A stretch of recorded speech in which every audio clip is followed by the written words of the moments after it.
தம்பிங்களா, வயிறு சம்மந்தமாக எனக்கு நிறைய ப்ராப்ளம் இருக்குது அப்படின்னா, என்னுடைய எக்ஸ்பீரியன்ஸில் நான் ஒரு சிலது சொல்கிறேன், ஃபாலோ பண்ணி பாருங்கள், உங்களுக்கு ஒரு இம்ப்ரூவ்மெண்ட் கிடைக்கும். ஃபஸ்ட்டு வந்து நார் சத்து, ஃபைபரில் நீங்கள் அதிகமாக ஒர்க் பண்ணணும். அரிசியில் நார் சத்து இல்லை, கோதுமையில் நார் சத்து உருவிட்டாங்க, கடலக்கொட்டையில் மேலே நம்ம உருவிடுறோம் எல்லாத்துலேயும். ஏன்னா நார் சத்தோடு சாப்பிட்டா கொஞ்சம் டேஸ்ட்டு கம்மியாக இருக்கும், நார் சத்திட்ட உருவிட்டு சாப்பிட்டா நல்லாயிருக்கும். ஆனால் டெய்லி பேசிஸில் 25 35 கிராம் நார் சத்து நம்ம சாப்பிட்ணும். ஒவ்வொரு நேர உணவுலையும் இருக்கணும். காலை உணவு, மாலை உணவு, இரவு உணவு. ஞாயிற்றுக்கிழமை ரெஸ்ட்டு கிடையாது, ஞாயிற்றுக்கிழமை மெயினாக வேணும். ஏன்னா அசைவம் சாப்பிட்றோம், அன்றைக்கி நார் சத்து நிறைய வச்சு சாப்பிடணும்.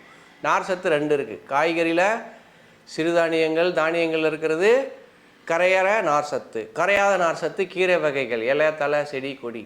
ஸோ இதெல்லாம் நம்ம அளந்து கரெக்டாக டெய்லி பேசிஸில் சாப்பிட்டோம்னா அன்னன்னைக்கு பவல் மூவ் ஆகும்.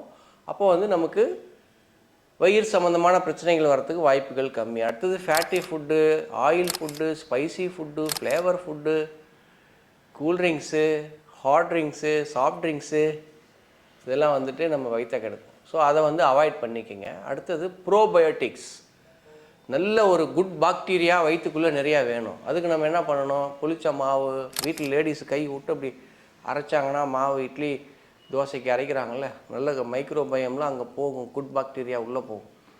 ஸோ புளிச்ச மாவு, புளிச்ச தயிர், மோர், நீர் ஆகாரங்கள் இதெல்லாம் வந்து உங்களுக்கு அந்த ஃபெர்மெண்டேஷன் வந்து குட் பாக்டீரியா உருவாகிறதுக்கு சப்போர்ட் பண்ணும். தண்ணி நிறையா குடிச்சிங்கன்னா அன்னன்னைக்கு பவல் மூவாகிறதுக்கு அதுவும் உங்களுக்கு நிறையா சப்போர்ட் பண்ணும். ஸோ இந்த 4 பாயிண்ட்டை அப்ளை பண்ணுங்கள், உங்களுக்கு வயிறு சம்மந்தமான ப்ராப்ளம் சால்வ் ஆகிறதுக்கு நிறைய வாய்ப்பு இருக்குது.